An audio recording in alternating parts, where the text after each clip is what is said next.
monsieur, bonjour, merci de nous rejoindre à la une de l'actualité. La situation dans la zone tampon d'El Guerguerat, le secrétaire général de l'ONU met en garde contre les répercussions des derniers développements sur le processus de paix. Le ministère sahraoui des Affaires étrangères accuse l'occupant marocain de déformation et de falsification des faits pour couvrir ces violations du cessez-le-feu.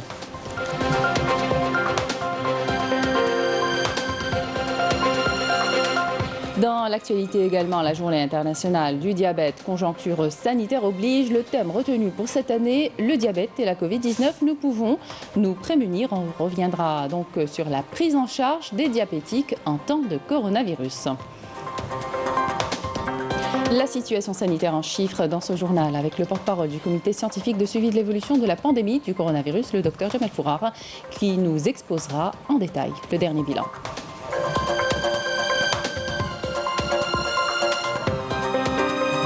Foot à la fin de cette édition, premier entraînement des Verts au Zimbabwe après leur arrivée hier en prévision de la rencontre Zimbabwe-Algérie qui aura lieu ce lundi à 16h heure algérienne.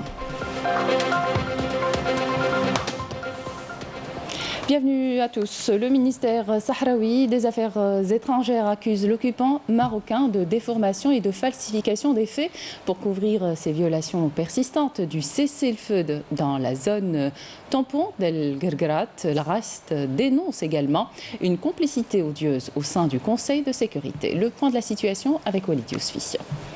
Le secrétaire général de l'ONU, Antonio Guterres, a mis en garde contre les répercussions des derniers développements survenus dans la région d'El Guerguerat suite à l'agression marocaine contre les manifestants pacifiques sahraouis. Ce dernier s'est dit inquiet des répercussions possibles que cela puisse avoir sur l'avenir du processus de paix au Sahara occidental sous l'égide de l'ONU. L'attaque de l'armée marocaine perpétrée vendredi passé à l'encontre du peuple sahraoui dans la région d'El Guerguerat marque la fin du cessez-le-feu signé entre le Front Polisario et le Maroc en 1991. En effet, vendredi, très tôt le matin, le Maroc a mené une agression militaire dans la zone d'El Guerguerat en procédant à l'ouverture de 3 nouvelles brèches illégales en totale violation de l'accord du cessez-le-feu signé entre les deux parties. Le ministère sahraoui des Affaires étrangères a rappelé que cet accord est étroitement lié à la tenue du référendum d'autodétermination au Sahara occidental, accusant ainsi l'occupant marocain de déformation et de falsification des faits pour couvrir ces violations persistantes du cessez-le-feu. Il a également rappelé que la présence du Maroc sur le territoire de la République arabe sahraoui est classée par l'Assemblée générale des Nations unies en tant qu'occupation illégale. Plusieurs syndicats espagnols ont condamné avec force cette agression contre le peuple sahraoui, exigeant qu'une date soit fixée pour la tenue du référendum d'autodétermination au Sahara occidental. L'Italie, de son côté, se dit suivre avec une grande attention les tensions que connaît la région d'El Guerguerat et exhorte toutes les parties impliquées à faire preuve de retenue et à éviter le recours à la force. L'Algérie avait pour sa part déploré les graves violations du cessez-le-feu enregistrées vendredi dernier, appelant ainsi à la cessation immédiate de ces opérations militaires. Le Front Polisario et le gouvernement de la RAS appellent les Nations Unies, l'Union africaine ainsi que la communauté internationale à soutenir le peuple sahraoui et l'appuyer face à l'agression brutale du Maroc qui foule aux pieds ses engagements et bafoue tous les principes et les valeurs humaines. Dans l'actualité également, la journée internationale du diabète. Le thème retenu pour cette journée, le diabète et la Covid-19. Nous pouvons nous prémunir. À cette occasion, le ministère de la Santé, de la Population et de la Réforme hospitalière a donné le coup d'envoi d'une campagne de sensibilisation contre cette maladie considérée comme un sérieux problème de santé publique. Sachez justement que plus de 4 millions d'Algériens sont diabétiques. Le thème retenu, comme je viens de vous le dire, pour cette journée internationale du diabète, le diabète et la Covid-19, nous pouvons nous prémunir. Alors, quels sont les risques pour les personnes vivant avec cette maladie chronique? Les explications de Yanis Aït Belkacem. C'est la 4e cause de décès dans le monde et en Algérie. Ils sont plus de 4 millions de diabétiques connus et sans doute beaucoup d'autres qui s'ignorent. Le poids, donc un examen. Il crée des dégâts considérables. Le docteur Bartaoui, diabétologue, nous explique quels sont les symptômes cardinaux du diabète. يشرب بزاف الماء، يعطش بزاف، ميغريسمون. المرض شي يقول لك شينت، تشوفوا هكذا. هذا في تيب A يبان تيب 1. نديروا une glycémie يبان. Le type 2 en général c'est une découverte fortuite lors d'un bilan هكذا pré-op. لوغ كاين دي مالادي يدير ان بيلون خطره في العام، كاين يروح للدونتيست يدوموندي غليسيمي، كاين ان سندروم غريبال يدير اون غريب، لا غريب هذيك تطول ماشي كيما نوتخ مالاد ان في اون غليسيمي on trouve la surprise. C'est pourquoi il est fondamental de se faire dépister du diabète avant que ne surviennent les complications liées à cette maladie. Surtout à partir de 40 ans, لازم un bilan خطرة في العام. À partir de 40 ans, il faut un bilan خطرة في العام. احنا ما عندناش هاد لا كولتور هكذا سانيتير عند الناس، ما يديروش دي بيلان والو. دابا انا يقولوا لي طبيبه ما تكثريليش البيلان، عطيني شويه برك ما تكثريش. En cette période de Covid-19, est-ce fatal d'attraper le coronavirus?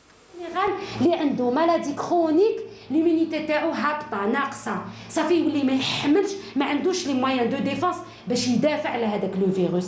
دونك ما نقولوش سي با فاتال، لازم لي موان دو بريفونسيون، لازم لا ديستانس، لازم يغسلوا يديهم، لازم يكملوها. C'est une maladie chronique qui ne guérit pas mais qui peut se contrôler car le diabète est avant tout une maladie nutritionnelle et pour cela il faut révolutionner son mode de vie et le mettre en veille avec une grande perte de poids, faire du sport tous les jours et une bonne hygiène de vie.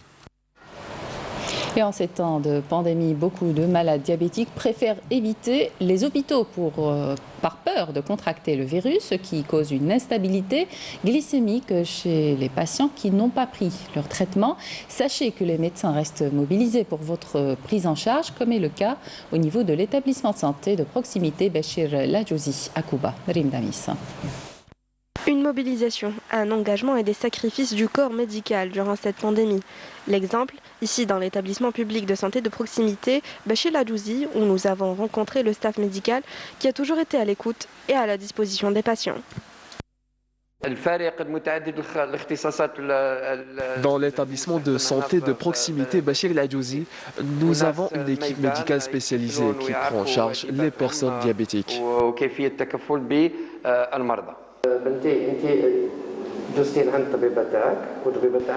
Selon votre médecin traitant, vous êtes atteinte du diabète de type 1. Vous êtes censé mesurer votre taux de glycémie 6 fois par jour. Pour ce faire, vous devriez suivre certaines règles d'hygiène. En ces temps de pandémie, toutes les mesures de prévention sont prises dans les hôpitaux afin d'éviter toute propagation du coronavirus, mais les patients restent sceptiques et préfèrent ne pas s'y rendre par peur de contracter la Covid-19.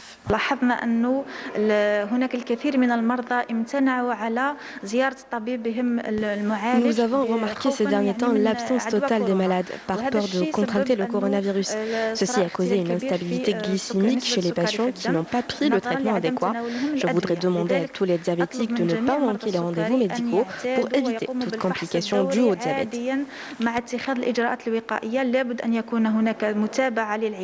Le strict respect des gestes barrières reste de mise pour éviter toute contamination à la Covid-19, notamment pour les personnes diabétiques qui peuvent être sujettes à de lourdes complications. Les derniers chiffres de la situation épidémiologique en Algérie. À présent, 844 nouveaux cas Covid positifs, 420 guérisons et 14 décès. Écoutons le porte-parole du comité scientifique de suivi de l'évolution de la pandémie du coronavirus, le docteur Jamal Fourar. Pour ce qui est des principaux indicateurs enregistrés au cours de 24 dernières heures, ce sont les suivants. 844 nouveaux cas, 458 nouvelles hospitalisations, 420 patients guéris, 42 patients en soins intensifs et 14 décès. Avec la notification de 844 nouveaux cas, l'incidence au cours de 24 dernières heures est de 1,9 cas pour 100 000 habitants, sachant que 13 wilayas n'ont pas déclaré de cas durant les 24 dernières heures, 14 wilayas ont déclaré entre 1 et 9 cas et 21 wilayas ont déclaré 10 cas et plus. Pour ce qui est des décès enregistrés au cours des 24 dernières heures, nous avons malheureusement enregistré 14 nouveaux décès, rahimahullah. Pour ce qui est des nouvelles hospitalisations durant les 24 dernières heures, nous avons atteint 458 nouveaux patients. Pour ce qui est des patients guéris à ce jour, leur nombre est de 44 199, dont 420 guéris au cours des 24 dernières heures. Pour ce qui est des soins intensifs, nous avons actuellement au niveau de nos hôpitaux, au niveau national, 42 patients intubés en soins intensifs. Et vu la courbe ascendante de l'épidémie, les structures hospitalières renforcent leur capacité d'accueil et de prise en charge, comme est le cas au niveau de l'hôpital Mohamed Boudiaf de Ouargla. Le service Covid vient d'être doté d'un nouveau scanner, un équipement de dernière génération pouvant assurer jusqu'à 100 examens par jour. Patia Ramarni. Pour mieux faire face à la forte demande durant cette pandémie de coronavirus, le PH Mohamed Boudiaf de Ouargla vient de se doter d'un deuxième scanner thoracique. Cet équipement de dernière génération peut effectuer jusqu'à 100 examens par jour.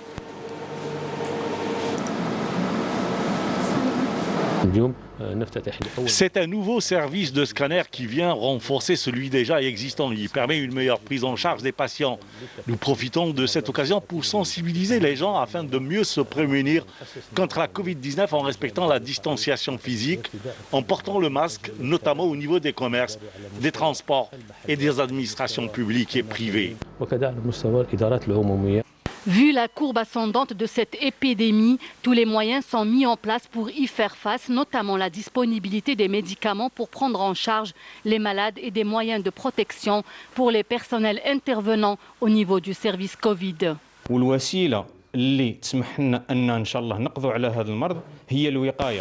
Le seul moyen pour en finir avec ce virus reste la prévention. Et la prévention, ce n'est pas au niveau du médecin ou de la structure hospitalière. Le citoyen doit comprendre que le respect des mesures de prévention que préconisent les spécialistes est pour son bien et celui de la santé publique. Le personnel de la santé et les responsables rassurent. L'oxygène, produit vital durant cette crise sanitaire, est disponible au niveau de l'hôpital de Ouargla et en quantité suffisante.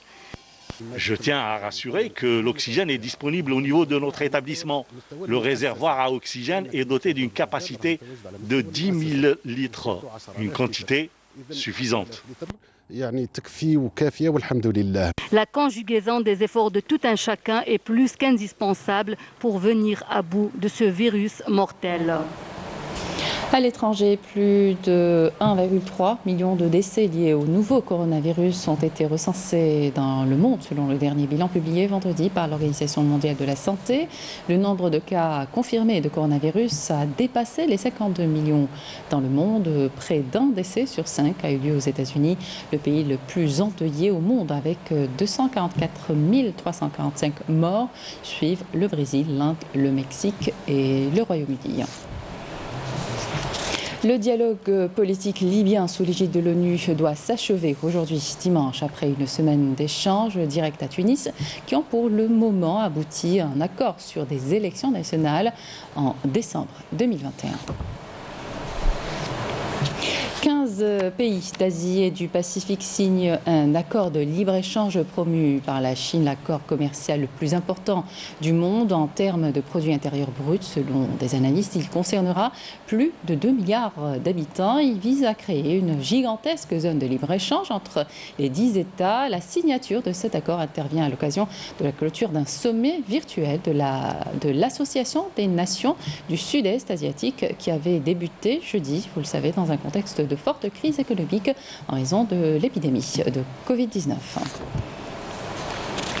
Les forces arméniennes ont commencé le retrait aujourd'hui de la région de Kalbachar, près du Nagorno-Karabakh. L'Arménie a reconnu samedi avoir perdu plus de 2300 soldats, près du double des pertes précédemment annoncées dans le conflit dans cette région, théâtre de 6 semaines d'affrontements avec l'Azerbaïdjan qui reprend le contrôle de larges territoires à la faveur d'un accord de paix décrié. Des Arméniens ont préféré brûler leur maison plutôt que de la voir tomber aux mains des forces azerbaïdjanaises. L'Égypte a dévoilé samedi une centaine de sarcophages vieux de plus de 2000 ans en parfait état, découverts dans la nécropole de Saqqara au sud du Caire, le plus grand trésor mis au jour dans le pays depuis le début de l'année. Vous le savez certainement et vous l'avez certainement remarqué, même les enfants sont très doués pour l'univers du numérique. Une start-up qui dit sortie a organisé un concours des dessins avec cette thématique, exprimer le monde dans des technologies numériques. Le résultat est parfois surprenant. Voyez ce reportage, il est signé Jazia Bayou.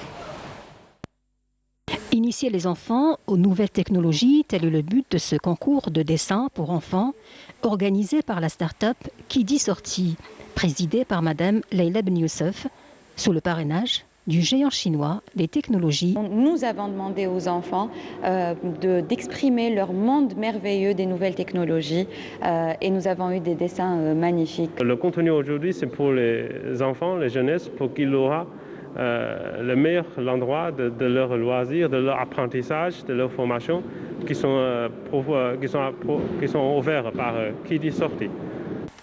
Pour mieux ancrer les concepts technologiques dans l'esprit des enfants, l'on a fait appel au talent de la conteuse Hanifa Hamouche. C'est une passion. Donc effectivement, je suis là où on a besoin de moi. Les enfants, ils sont vraiment accros. Ils sont très en avance, ils savent beaucoup de choses. En guise de récompense, les enfants lauréats ont été primés. رسمت طفلة شاد الميكرو وتخترع الروبوت. J'ai dessiné le satellite qui envoie des signaux dans la Terre pour que tous les appareils électroniques fonctionnent. Avec l'intérêt que portent les enfants aux nouvelles technologies, un avenir prospère attend notre jeune génération. Sport pour terminer, premier entraînement des Verts au Zimbabwe. Les protégés de Jamel Belmadi sont arrivés hier. Les 25 convoqués étaient présents sur la pelouse du National Stadium de Harare. Mais après un échauffement et quelques exercices, les titulaires de jeudi sont partis pour laisser les autres disputer un match d'opposition 7 contre 7. Pour rappel, la rencontre Zimbabwe-Algérie aura lieu ce lundi à 16h heure algérienne. Les Verts, premier groupe H avec 9 points, veulent assurer définitivement leur qualification pour la prochaine Coupe d'Afrique des Nations qui aura lieu au Cameroun en 2022. Et c'est la fin de cette édition. Merci de votre attention. Tout de suite, les prévisions météo avec Mina Abed. Excellente suite de programme sur Canal Algérie.